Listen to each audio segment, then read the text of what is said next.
Hey guys, welcome back to my channel. இன்னைக்கு spoken English டே 7 video தான் பார்க்க போகிறீங்க.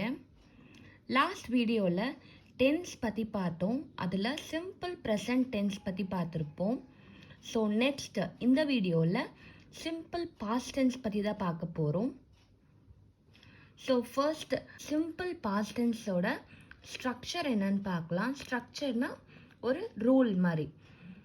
சிம்பிள் பாஸ்ட் டென்ஸோட ரூல் என்னன்னா சப்ஜெக்ட் ப்ளஸ் வேர்ப், அதுவும் பாஸ்ட் வேர்பாக இருக்கணும்.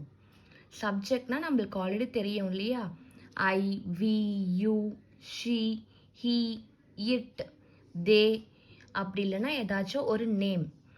சப்ஜெக்ட்னா பொதுவாக பெயர் சொல் அப்படின்னு சொல்லுவோம் இல்லையா, ஒரு பெயர் சொல் கூட ஏதாச்சும் ஒரு வேர்பு வரணும். அந்த வேர்பு பாஸ்ட் வேர்பாக இருக்கணும். பாஸ்ட் டென்ஸ்னாலே என்னது, ஆல்ரெடி முடிஞ்ச ஒன்று. ஸோ அந்த வேர்ப் ஆல்ரெடி முடிஞ்ச ஒன்றா இருக்கணும். இதுதான் பாஸ்ட் டென்ஸோட ரூல். சப்ஜெக்ட் ப்ளஸ் வேர்ப், அதுவும் பாஸ்ட் வேர்பாக இருக்கணும். ஸோ இங்கே பாருங்க, இங்கே நான் சப்ஜெக்ட்ஸ் எல்லாமே எழுதியிருக்கேன். I, we, you, she, he, it, they are name. இது கூட பாஸ்ட் வேர்ப் வரும். பாஸ்ட் வேர்ப்னா ஆல்ரெடி முடிஞ்ச ஒன்று. ஸோ இங்கே நான் பாருங்க எக்ஸாம்பிளுக்கு பிளேடுன்னு எழுதியிருக்கேன். இதோட ப்ரெசன்ட் என்ன வரும், பிளேவை தான் நம்ம பாஸ்ட் டென்ஸில் பிளேடு அப்படின்னு சொல்லுவோம் இல்லையா. ஸோ இந்த சப்ஜெக்ட் கூட இப்போ நம்ம சேர்த்து சொல்லலாம். I played, we played, you played, she played. So இந்த மாதிரி தான் வரும். பிளேட் இல்லாமல் வேற என்ன சொல்லலாம், இப்போ ஈட்டுன்னு இருக்கு. இதோட பாஸ்ட் டென்ஸ் என்ன வரும், ஏட்டுன்னு சொல்லுவோம். சரிங்களா. ஸோ இதுதான் பாஸ்ட் வேர்ப். ஈட்டோட பாஸ்ட் வேர்ப் ஏட். இதை எப்படி சொல்லலாம், he ate, it ate, they ate. So இந்த மாதிரி சொல்லுவோம். ஸோ நான் வேர்புன்னு சொல்லும் போது சின்ன கன்ஃபியூஷன் இருக்கலாம். இங்கே பாருங்கள், நான் V1, V2, V3ன்னு எழுதியிருக்கேன். ஸோ V1னா ப்ரெசண்ட், சரிங்களா. V2னா பாஸ்ட், V3னா பாஸ்ட் பார்ட்டிசிபிள் அப்படின்னு சொல்லுவோம். So V1 present, so eat அப்படின்றது ப்ரெசண்ட். அதோட பாஸ்ட் என்ன வரும், ஏட் அப்படின்னு சொல்லுவோம். அதே பாஸ்ட் பார்ட்டிசிபிளில் ஈட்டன் அப்படின்னு சொல்லுவோம். நெக்ஸ்ட் பிளே, பிளேன்றது ப்ரெசண்ட். இதை பாஸ்ட் டென்ஸில் எப்படி சொல்லுவோம், பிளேடு, இடி வரும். பாஸ்ட் பார்ட்டிசிபிள்லையும் பிளேடுன்னு தான் சொல்லுவோம். ஸோ V1னா ப்ரெசண்ட், V2னா பாஸ்ட், V3னா பாஸ்ட் பார்ட்டிசிபிள். இப்போ சிம்பிள் பாஸ்ட் டென்ஸில் நம்ம V1 யூஸ் பண்ண போகிறதில்ல, V3 யூஸ் பண்ண போகிறதில்ல, V2 தான் யூஸ் பண்ண போகிறோம். இப்போ வாங்க சில சிம்பிள் எக்ஸாம்பிள்ஸ் பார்க்கலாம். எக்ஸாம்பிள் 1 பாருங்க, அவன் வந்தான். இது பாஸ்ட் டென்ஸ், ஆல்ரெடி முடிஞ்ச ஒன்று. அவன் வந்தான். இதை நம்ம எப்படி இங்கிலீஷில் சொல்லுவோம், அவன் அப்படின்னா ஹீ, சப்ஜெக்ட், சரிங்களா. வந்தான், வந்தான் அப்படின்றத இங்கிலீஷில் என்ன சொல்லுவோம், கம்னு சொல்லுவோமா.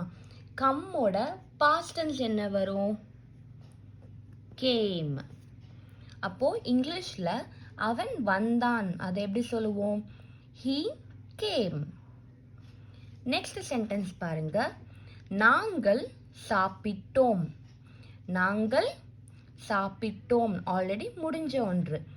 நாங்கள் அப்படின்னா என்ன சொல்லுவோம், என்ன சப்ஜெக்ட் வரும், we. சாப்பிட்டோம், சாப்பிட்றதோட ப்ரெசன்ட் என்ன, ஈட். அப்போ அதோட பாஸ்ட் என்னவா வரும்னு நான் சொன்னேன், ஏட். அப்போ we ate. நாங்கள் சாப்பிட்டோம் அப்படின்றத இங்கிலீஷில் எப்படி சொல்லுவோம்? we ate. நெக்ஸ்ட் எக்ஸாம்பிள் பாருங்க. நான் எழுதினேன். நான் எழுதினேன் அப்படின்னு இருக்கு. நான் அப்படின்னா என்ன சப்ஜெக்ட் வரும்? ஐ. எழுதினேன் அப்படின்னா ப்ரெசன்ட்ல ரைட் அப்படின்னு சொல்லுவோம். ரைட்டை பாஸ்ட் டென்ஸ்ல எப்படி சொல்லுவோம்? ரோட். I wrote. நான் எழுதினேன் அப்படின்றத இங்கிலீஷ்ல எப்படி சொல்லுவோம்? I wrote. நெக்ஸ்ட் எக்ஸாம்பிள் பாருங்க. ஃபர்ஸ்ட் 3 நம்ம பார்த்தது ரொம்ப சிம்பிளான ஒரு சென்டென்ஸு. நெக்ஸ்ட் அதுலேயே கொஞ்சம் அட்வான்ஸ்டாக இருக்க மாதிரி இருக்கும். சீதா என்னுடன் வந்தாள். சீதா என்னுடன் வந்தாள் அப்படின்னு இருக்கு. இதை நம்ம எப்படி இங்கிலீஷில் சொல்லலாம்? சீதா அப்படின்றது ஒரு நேம், இது ஒரு சப்ஜெக்ட். சீதா என்னுடன் வந்தாள். இதுல verb எது? இந்த சென்டென்ஸ்ல verb எது? verbனா ஆக்ஷன் தானே. வந்தாள் அப்படின்றது தானே ஆக்ஷன். ஸோ வர்றது நம்ம இங்கிலீஷ்ல என்ன சொல்லுவோம்னு சொன்னேன்? கம். அதே பாஸ்ட் டென்ஸ்ல கேம். சீதா கேம். யார் கூட? என்னுடன். என்னுடன். போன வீடியோலே சொல்லியிருப்பேன். உடன் அப்படின்றத இங்கிலீஷ்ல எப்படி சொல்லுவோம்? வித். உடன் அப்படின்றத இங்கிலீஷ்ல எப்படி சொல்லுவோம்? வித். சீதா கேம் வித் யாரோட? என்னுடன். அப்போ என் me. Sita came with me. Sita என்னோட வந்தா அப்படின்ற இங்கிலீஷ்ல எப்படி சொல்லுவோம்? Sita came with me.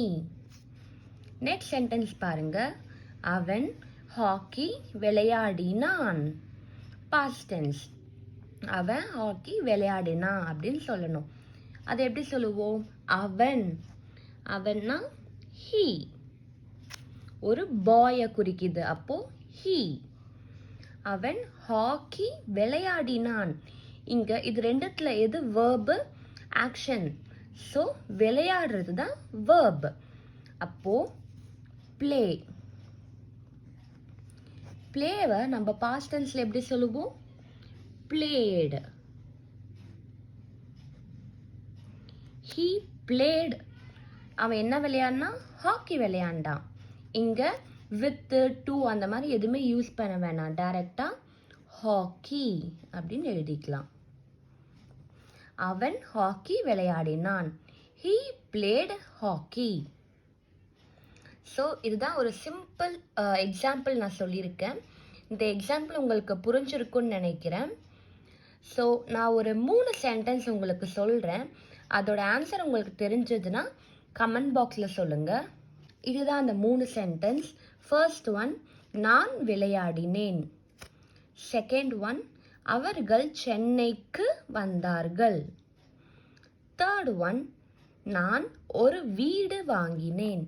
இந்த 3 சென்டென்ஸையும் எப்படி இங்கிலீஷில் சொல்கிறதுன்னு எனக்கு கமெண்ட் பண்ணுங்கள். நான் கரெக்டாக இல்லையான்னு சொல்கிறேன். இந்த வீடியோ உங்களுக்கு எல்லாருக்கும் யூஸ்ஃபுல்லாக இருந்திருக்கும்னு நினைக்கிறேன். இந்த வீடியோ பிடிச்சிருந்துச்சுன்னா லைக் பண்ணுங்கள், ஷேர் பண்ணுங்கள், கமெண்ட் பண்ணுங்கள். மறக்காமல் என்னோட சேனலுக்கு சப்ஸ்கிரைப் பண்ணிக்கோங்க.